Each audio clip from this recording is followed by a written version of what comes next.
20-car limo A and 20 car. apparently Walter was driving. Do we know Walter?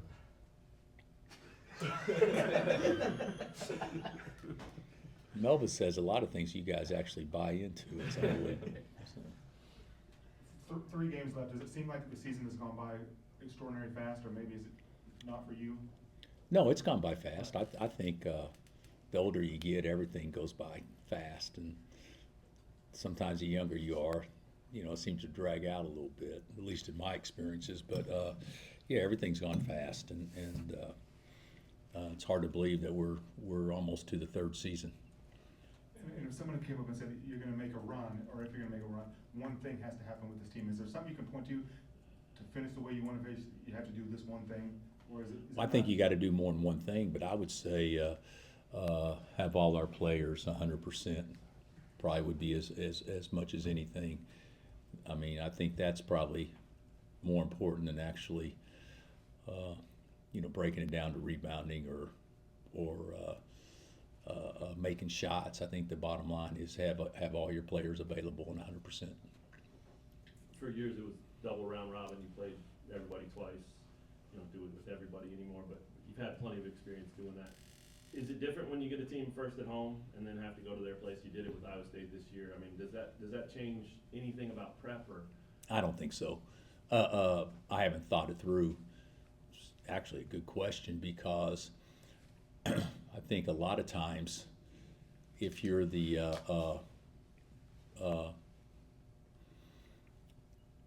favorite and you win at home the first game, sometimes that can create a false sense of security going back on the road to try to win a second game.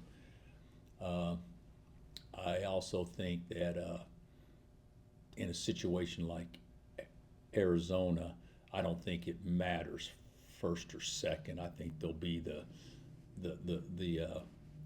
psyche in the middle approach would be the same and the same type of excitement regardless of the outcome of the first game. So I don't see that being a factor in this particular situation. I also wondered, have you looked at seed yet? Too early for that, or have you talked about any of that? Oh no, talk to it? No. But you personally, yeah. I haven't studied it, but I saw enough to know that I believe that we in the first reveal we were a three seed, which doesn't. It means something that we're there, but that was also right before we lost to Cincinnati, and it was also right before we beat Houston. So I don't know where it is. It's still too early to tell. Arizona's been playing without Pete and Aristotle since you guys last played them. I guess just what have you seen from them in these last few games?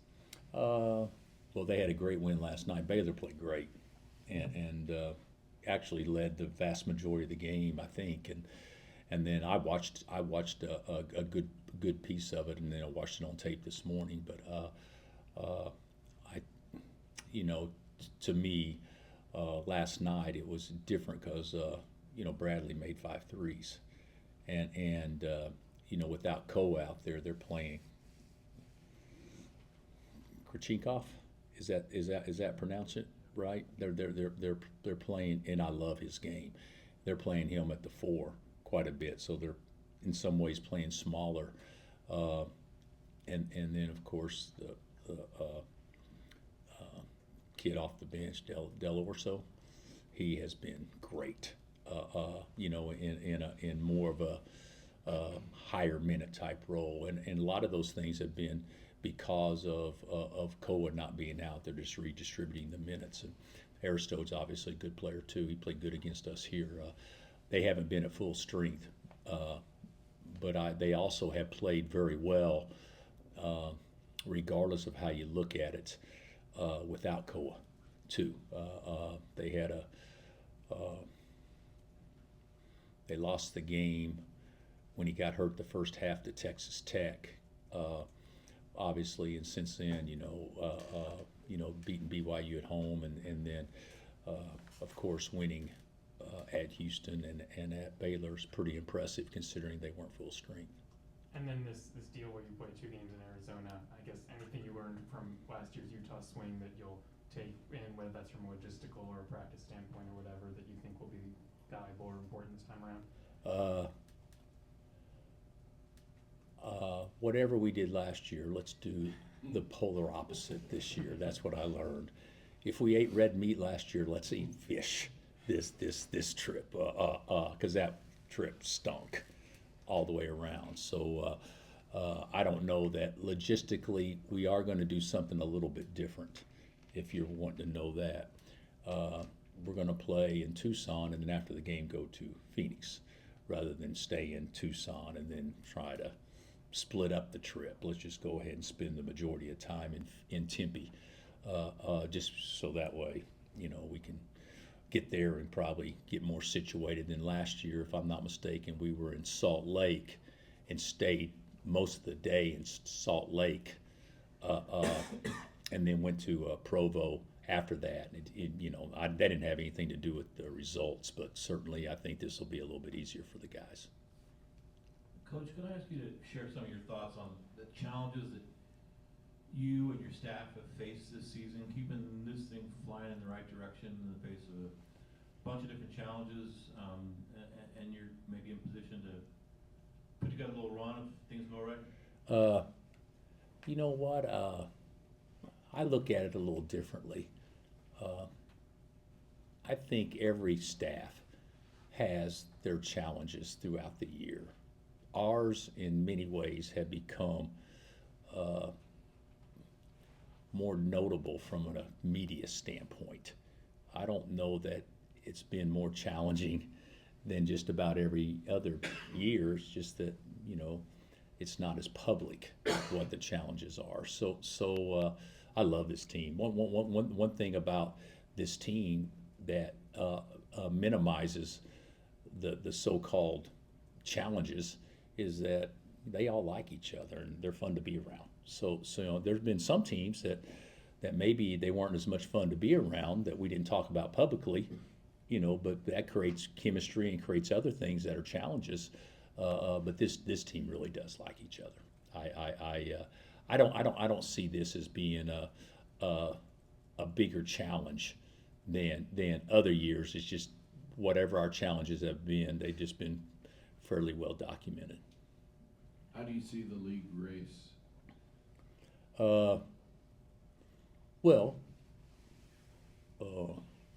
I see it that it's Arizona's. They've got to win. Well, they got to win 2 out of 3 to clinch, and 2 of the 3 games are at home. Now they're against us and Iowa State, which are hard games, and Iowa State's capable of doing whatever. If I'm not mistaken, last year didn't Love, what's Caleb Love make a half-court shot to beat Iowa State there? So Iowa State's capable of going there and playing well. But if it doesn't fall our way on Saturday, I think you could, even though mathematically things are still possible, I think you're looking at Arizona being the 95% prohibitive favorite to go ahead and close it out. But who knows? But I see everybody obviously needing a lot of help in order for Arizona not to get it done. On your show, you said Jamari was wise beyond his years, and has You actually listened to Brian Haney on that show? Wow. Okay. and that he had a great outlook compared to everybody in the entire I mean, his outlook was incredible. What did you mean by? Whatever I said, I hope I said it better than that. But what I hope I said is that he's mature beyond his years because he doesn't see things through his own eyes. He sees things from an objective perspective, more so from a coach's perspective. So is his outlook better? No, I don't think his outlook is better. I think his outlook is more realistic a lot of times in how he sees things. Finally, Tad last night said that the stoppages of play at the end of games are really ruining the game. Do you think the flow at the end of games is? I didn't watch the game last night with K-State. I don't know what he's referring to, if they had to go to the monitor on a couple of things. I do think that there was one questionable flagrant one call that was a big call that maybe that's what he's referring to. But I actually feel like, and I don't know how you guys do, I feel like there's been less stoppages than there was in the past. It used to be, if you wanted anything looked at, you could just get it looked at. And I do think the challenges has created less stoppages, and it seems like to me the end of the game is faster and smoother than what it was prior. Before the season started, obviously, you had expectations. I don't know if you just have those privately, or if you, hey, we can do this, or how have those played out today with where you are in the season? I think I had high expectations for this bunch. I don't know that I expected the collective group to maybe improve as much individually as what a lot of them have, or all of them have. I still think that the high expectations that I had before the season are 100% still in play. But are we there yet? No, we're not there yet. Since you mentioned the challenges, I guess just how has that system worked this year overall, and how is it compared to maybe what you expected when it was put into place? What do you mean? The introduction of the coaches' challenges. Oh, I thought you were Yeah. talking about the challenges yeah. of a season.